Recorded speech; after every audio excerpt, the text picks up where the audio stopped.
anunciar dignamente tu santo evangelio. El Señor esté con vosotros. Lectura del santo evangelio según San Juan. En aquel tiempo dijo Jesús a los fariseos: os aseguro que el que no entra por la puerta en el aprisco de las ovejas, sino que salta por otra parte, ese es ladrón y bandido. Pero el que entra por la puerta es pastor de las ovejas. A éste le abre el guarda y las ovejas atienden a su voz. Y él va llamando por el nombre a sus ovejas y las saca fuera.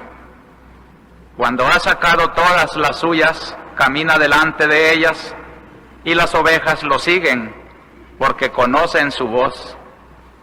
A un extraño no lo seguirán, sino que huirán de él, porque no conocen la voz de los extraños.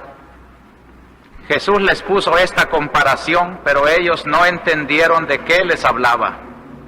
Por eso añadió Jesús: os aseguro que yo soy la puerta de las ovejas. Todos los que han venido antes de mí son ladrones y bandidos, pero las ovejas no los escucharon. Yo soy la puerta. Quien entre por mí se salvará y podrá entrar y salir y encontrará pastos. El ladrón no entra sino para robar y matar y hacer estrago. Yo he venido para que tengan vida y la tengan abundante. Palabra de Dios. Este domingo, queridos hermanos, es el cuarto domingo de Pascua. Ya saben que son 7 los domingos pascuales y todos constituyen una unidad, la proclamación solemne de Cristo vivo, que no morirá más, despertando en el pueblo un sentido de confianza, de fe, de magnanimidad. Entre los domingos de Pascua, los primeros 3 nos narraban episodios de las apariciones de Cristo resucitado. Este cuarto domingo viene a ofrecernos como una síntesis preciosísima la figura de Cristo, buen pastor. Por eso se llama este domingo el Domingo del Buen Pastor. Por eso el Papa Pablo VI desde hace 15 años ha querido que este Domingo del Buen Pastor sea también el domingo de oración por las vocaciones sacerdotales y religiosas. Tenemos pues motivos muy poderosos para que nuestra plegaria, nuestra Eucaristía de este domingo sea verdaderamente un domingo de oración, intensa oración, abrirnos a la esperanza, a la fe de esta iglesia que ahora prolonga la figura del buen pastor gracias a los pastores, a las almas consagradas a él, que lo van haciendo presente de formas tan diversas en el mundo. Por eso, las ideas de mi homilía tienen que engarzar todo esto. Yo presentaría estas 3 ideas. La primera, las circunstancias en que se proclama la resurrección de Cristo hay que tenerlas muy en cuenta para que el Evangelio de Cristo resucitado sea el que ilumine nuestra historia. El segundo pensamiento es este: ese mensaje de Cristo resucitado se presenta hoy bajo la figura de un pastor. Hoy esta es la imagen que debemos de llevar a nuestros hogares, a nuestra sociedad, a nuestro ambiente. Cristo es el buen pastor. Vive hoy como un pastor que ama a su grey. Y esta será la tercera idea. Nosotros somos esa grey. El mensaje se dirige al pueblo como una vocación, un llamamiento. Y allí te encontraremos pues el mensaje del Papa en este año a las vocaciones. La primera idea es esta: el mensaje cristiano se pronuncia entre circunstancias concretas, y esto no es una modalidad de nuestros días. La homilía, cabalmente eso significa. Homilía quiere decir el sermón sencillo del pastor que celebra la palabra de Dios para decirle a los que la están reflexionando que esa palabra de Dios no es una palabra abstracta, etérea, sino que es una palabra que se encarna en la realidad en que vive esa asamblea que está meditando. Y traigo esto, aunque todos los domingos lo recuerdo, porque hoy noto yo en las 3 lecturas cabalmente eso, que tanto el sermón de Pedro, el primer sermón cristiano, acaba de bajar el Espíritu Santo y Pedro se asoma a la puerta del cenáculo y predica y convierte ya los primeros 3,000. Ese primer sermón, que es una pauta de la predicación, no prescinde de las circunstancias, anuncia el gran mensaje: Cristo ha resucitado, para esperanza y perdón de los que lo siguen.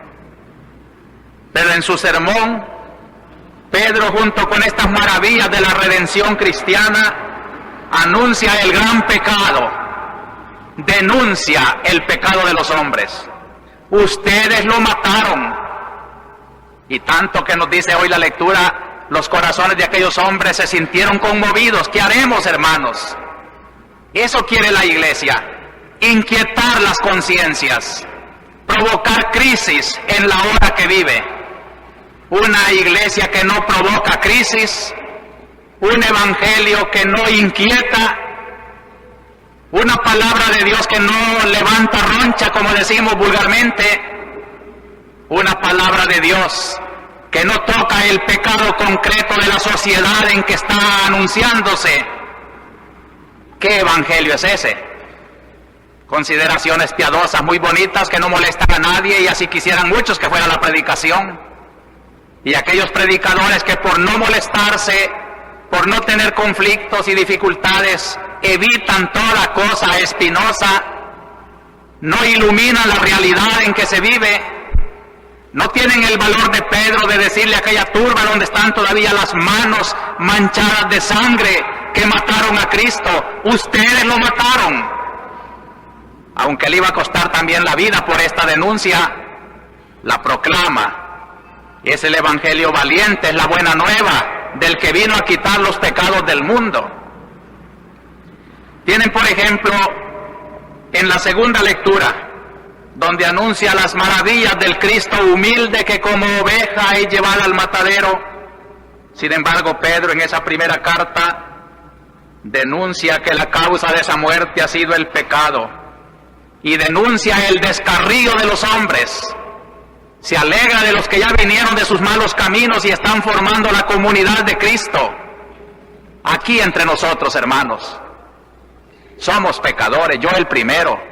He ofendido al Señor, pero gracias a Dios escuchamos un día su llamamiento que señaló nuestro pecado, y en vez de ensoberbecernos y enconcharnos en nuestro orgullo y calumniar a la iglesia porque me molesta, acepto mejor ese mensaje. Aquel día, esta oveja descarriada que fui yo, que pudo ser cada uno de ustedes, humildemente se acercó al Señor y le pidió perdón, gracias a que hubo una palabra que me reprendió, gracias a que hubo alguien que me echó en cara que no debía de ser así. Este es el papel de la iglesia: no prescindir de las circunstancias y decirle a los hombres su propio pecado para que se arrepientan. Y sobre todo, hermanos, el evangelio. Qué palabra más valiente la de Cristo. Está usando la comparación: yo soy la puerta. Solo por la puerta entran los legítimos dueños del rebaño. El que salta por otro lado es ladrón, es bandido.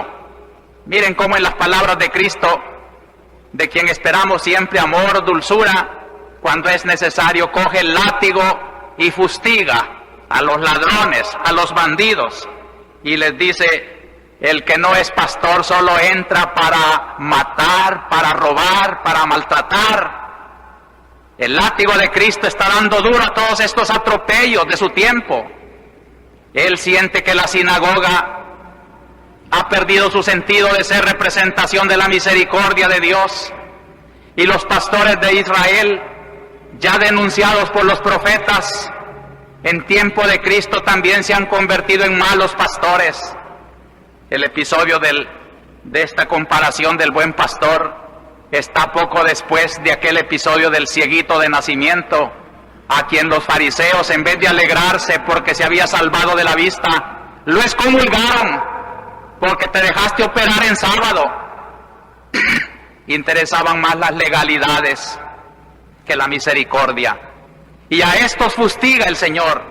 Para estos fariseos hipócritas, para estos pastores egoístas, para estas sinagogas sin misericordia, para estas autoridades eclesiásticas de su tiempo, el divino profeta, Cristo nuestro Señor, que fue duro contra el pecado donde quiera que se encuentre, ya sea en Herodes, en Pilato, también en los pontífices, en los sacerdotes, Él los reprende. Y para ellos es la comparación, para que aprendan a ser como Él, que es el buen pastor, y para que su iglesia sea lo que tiene que ser, una casa de la misericordia del Señor, donde los pecadores no encuentren el reproche, la excomunión, la dureza, sino la acogida, el abrazo de nuestro Señor que los llama para el perdón. Ven entonces cómo las tres lecturas son el modelo de la predicación de la iglesia. Anuncian las maravillas de la resurrección, pero no olvidan las circunstancias concretas de pecado en que se anuncia esa maravilla. Por eso, hermanos, con esto quiero justificar el hoy de mis homilías. Yo no sería tampoco el predicador de la palabra de Dios si no tuviera en cuenta que esta palabra del buen pastor en este domingo de abril de 1978 tiene un marco tan trágico, donde necesitamos que sobre estas sombras de sangre, de dolor, de depresión, de desolación, se destaque la bella figura del buen pastor. No comprenderíamos toda la ternura de Cristo en esta hora de El Salvador si no tuviéramos en cuenta esta hora de El Salvador. ¿Y qué es esta hora de El Salvador? Parece mentira, qué densa es nuestra historia, hermanos. Domingo a domingo, cuando terminamos un domingo yo pienso, ¿y el otro domingo qué voy a decir? Ya lo dije todo. Y sin embargo, viene otro domingo y trae tanta historia, tanta densidad de historia, que de veras vivimos una patria, una hora en que somos protagonistas de cosas muy decisivas. La primera circunstancia que yo quiero recalcar hoy es esta que estamos viviendo. Estamos en una iglesia que no es la catedral. Y es en primer lugar para agradecer la hospitalidad de los padres dominicos. Apenas supieron mi dificultad de la catedral ocupada, me ofrecieron su hermosa iglesia.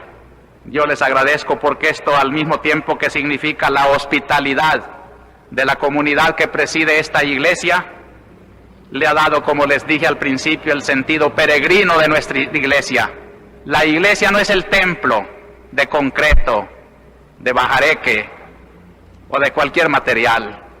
El templo material no es más que el signo de una tienda de campaña que va caminando y se va posando con el pueblo peregrino a donde quiera que vaya. Hoy somos el pueblo peregrino aquí en la iglesia del Rosario. Qué bello es pensar que con esta peregrinación va ella, la Virgen Santísima, la Virgen del Rosario, tan querida en nuestro pueblo. Amémosla mucho. Y en esta mañana que las circunstancias nos han puesto bajo su manto bendito, le queremos decir que tenga piedad de este pueblo, que sigue peregrinando en medio de tantas angustias e incertidumbres. Esto mismo me lleva a otra circunstancia. No pudimos celebrar en catedral porque está ocupada, así como están ocupadas 4 embajadas.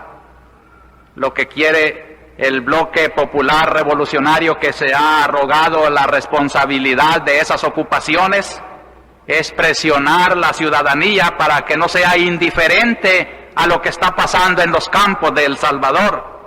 y también presionar a los países afectados en sus embajadas para que les ayuden a retornar a sus campos, donde ya las lluvias que asoman piden el cultivo. Si no, nos morimos de hambre, si no hay maíz en nuestros campos, si no fructifican en frijoles nuestras tierras.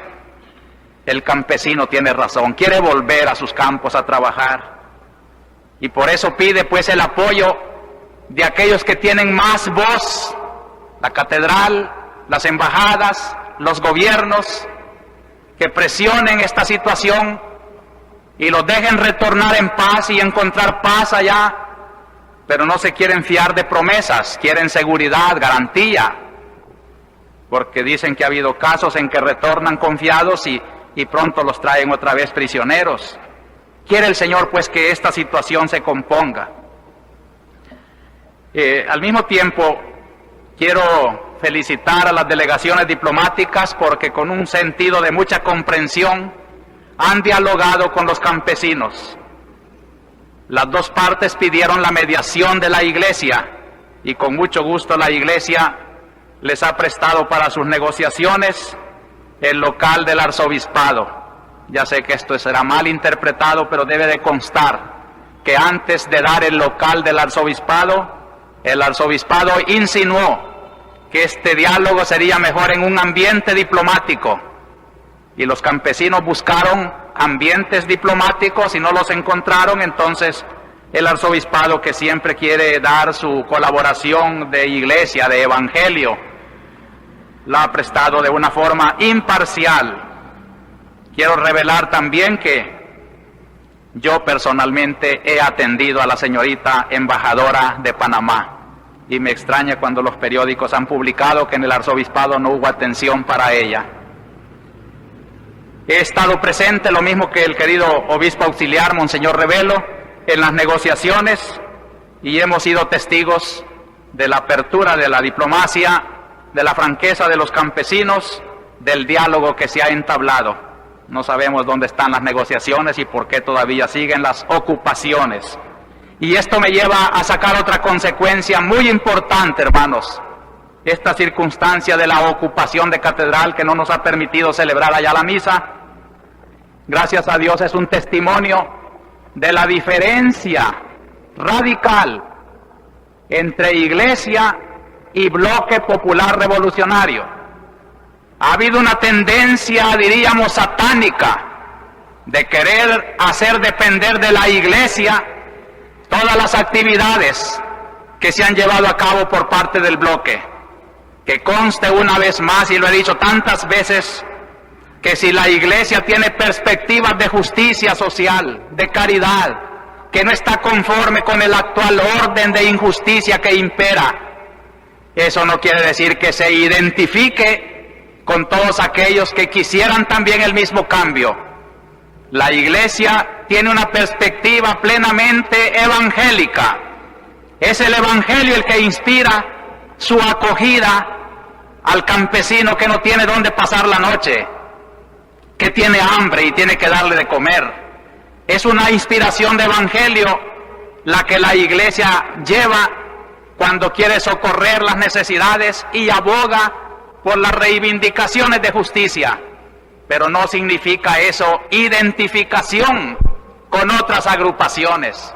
Que esto quede muy claro, porque la iglesia no puede identificarse con ningún partido político ni con ninguna organización de carácter político, social, cooperativo. La iglesia no tiene sistemas, la iglesia no tiene métodos, la iglesia solo tiene inspiración cristiana, una obligación de caridad que la urge a acompañar a quienes sufren las injusticias y ayudar también a las reivindicaciones justas del pueblo.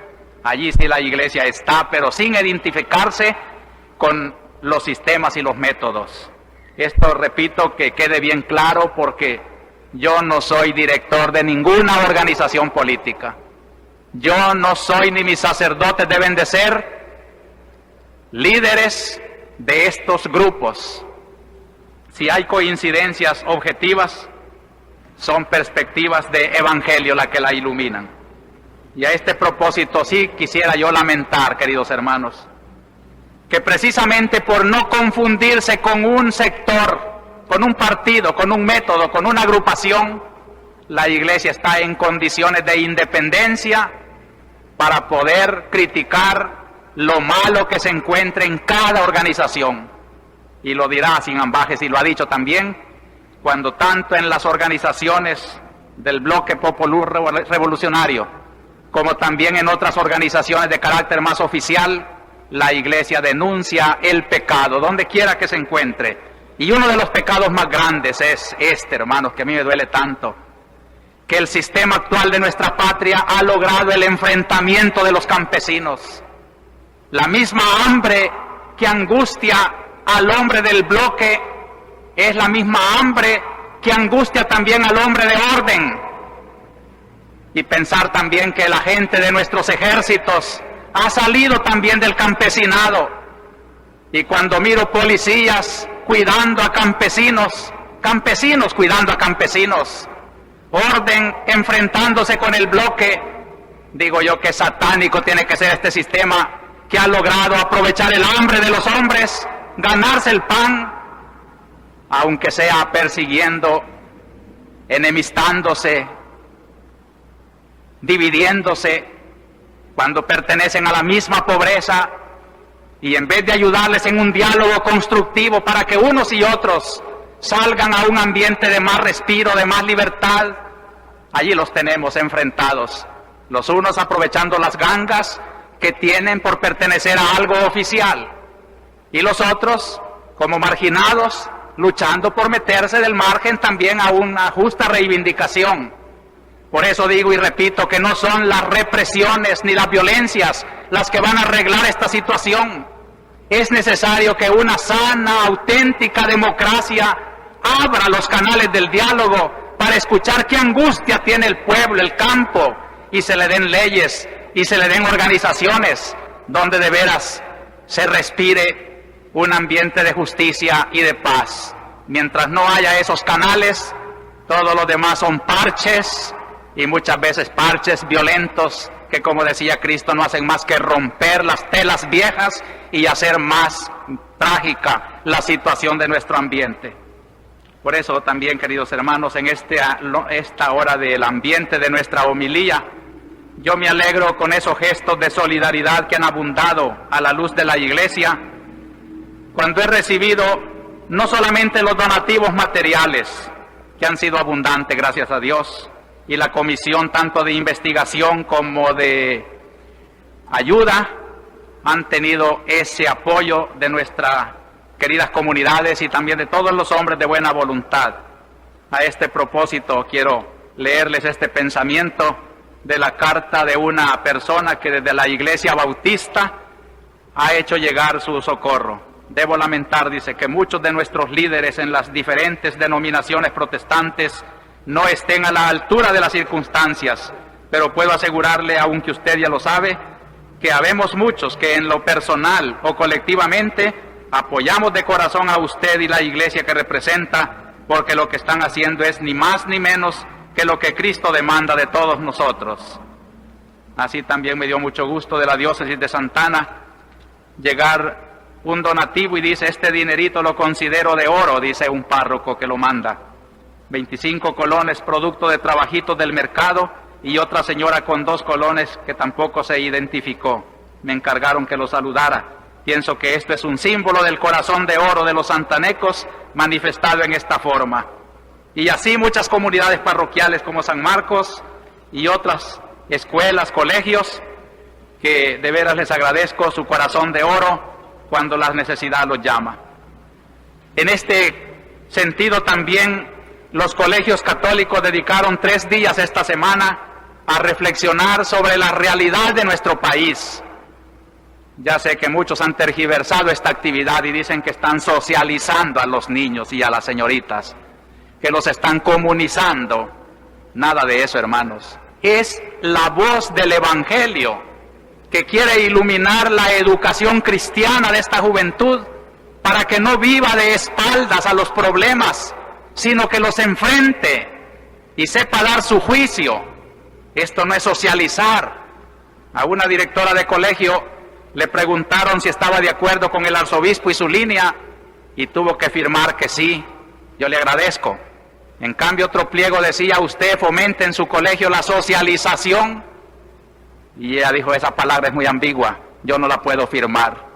Y así es, no podemos acusar a los colegios de socialización porque es muy ambigua la palabra, pero sí de una concientización de justicia social, de evangelio, de caridad, de hermanos. ¿Por qué no van a saber? Y en este sentido yo quiero felicitar a la escuela María Catalina Di Maggio. Me envió un cassette con el resultado de sus 3 días de reflexión. Les diré aquí en público y no me avergüenzo, me hicieron llorar cuando oí señoritas, niñas de nuestras barriadas sentir el cariño y la gratitud para su pastor y para su iglesia, que trata de levantar y despertar la dignidad de la persona humana en su trabajo de promoción.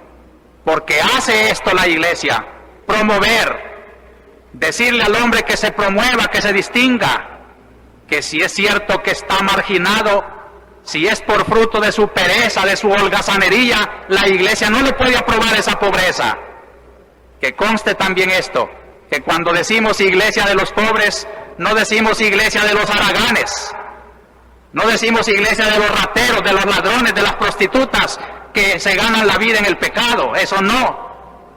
Pero sí decimos la iglesia de los pobres, de aquellos que deben de aprender que su pobreza, su rancho, su campo, no es un marco para sentirse distinto de los otros hombres, que a todos nos ha hecho el Señor imagen de Dios, y tenemos que respetar y promover esa dignidad. Eso no es comunismo, eso no es subversión, eso es evangelio de aquel que vino a dar su vida por todos los hombres sin excepción ni acepción de personas. Por eso también me alegra la actividad de los abogados que han seguido tramitando la amnistía de los prisioneros y tratando de dar el verdadero imperio a la ley, que en palabras de ellos mismos, en nuestro país es una ley, una legalidad que está bien prostituida, y que los hombres de la ley, los defensores de esa justicia manchada de tantas injusticias, tienen que ser los que la promueven. Bendito sea Dios. Un abogado que no pertenece a este grupo me dijo: este es un signo de esperanza para el pueblo. Así lo siento de verdad. Quiero agradecer también y pedir que todos agradezcamos la recuperación del ingeniero Gustavo Cartagena, que después de su misterioso secuestro ya está salvo. Bendito sea Dios. Y finalmente darles el aviso que por las circunstancias de catedral pues quedan suprimidas allá todas las actividades litúrgicas de este día, y por tanto también las confirmaciones no habrá esta semana. Y a propósito de confirmaciones, quiero recordar que el 14 de mayo, fiesta de Pentecostés, los colegios católicos y los grupos juveniles están preparando una hermosa ceremonia de confirmación. En los colegios católicos serán los alumnos de segundo y tercero de bachillerato. Si no están confirmados en esa edad, tienen que confirmarse. Y los que no están en los colegios, pues jóvenes que pueden tener ya sus 16 años, serán los que serán aceptados para esa confirmación juvenil. Quiero pedirle su colaboración en este sentido, de que ayudemos a que la Iglesia realice este sentido verdadero de la confirmación, no insistiendo en que confirmen a sus niños chiquitos. No es la edad propia de la confirmación. La confirmación es sacramento de jóvenes, sacramento consciente del que se bautizó niñito y ya grande quiere tomar conciencia de sus compromisos y el don del Espíritu Santo que viene a robustecer para su juventud una situación de fe que ya la traía desde su bautismo. Por eso, pues repito, desde Pentecostés para allá, desde el 14 de mayo, no confirmaremos niños chiquitos. Se exigirá una edad y también una preparación catequística. Ahora bien, hermanos, a nuestro modo, pues aquí en El Salvador estamos viviendo las circunstancias de hoy, así como cuando se escribieron las 3 lecturas que se han hecho, refleja todavía hoy las circunstancias pecaminosas de aquel tiempo, iluminadas por la luz de la fe. A estas circunstancias de 1978, aquí en El Salvador, responde la misma luz de hace 20 siglos, la luz del buen pastor. Y esta es la figura central, este es el segundo punto de mi meditación esta mañana. El buen pastor, nos lo presentan las lecturas de hoy, circunstancias pecaminosas. Ya no hay necesidad de repetirlas. Basta que vuelvan a leer ustedes con esta explicación las lecturas de hoy y analicen allí cuidadosamente cuántas denuncias a cuántos pecados hace Pedro en su primer sermón, en su primera carta, y hace San Juan en su propio evangelio, que a pesar de ser tan místico, tan elevado, tiene sin embargo las denuncias más concretas a los hombres más concretos de la historia. Así se explica que los apóstoles tuvieran conflictos y murieran mártires, porque nadie tolera que le echen en cara su pecado, a no ser el humilde que busca lo que busca la Iglesia, la conversión. Y con este sentido de conversión, la figura de Cristo, el buen pastor, o la puerta por donde se entra legítimamente al rebaño, es toda una lección, toda una inspiración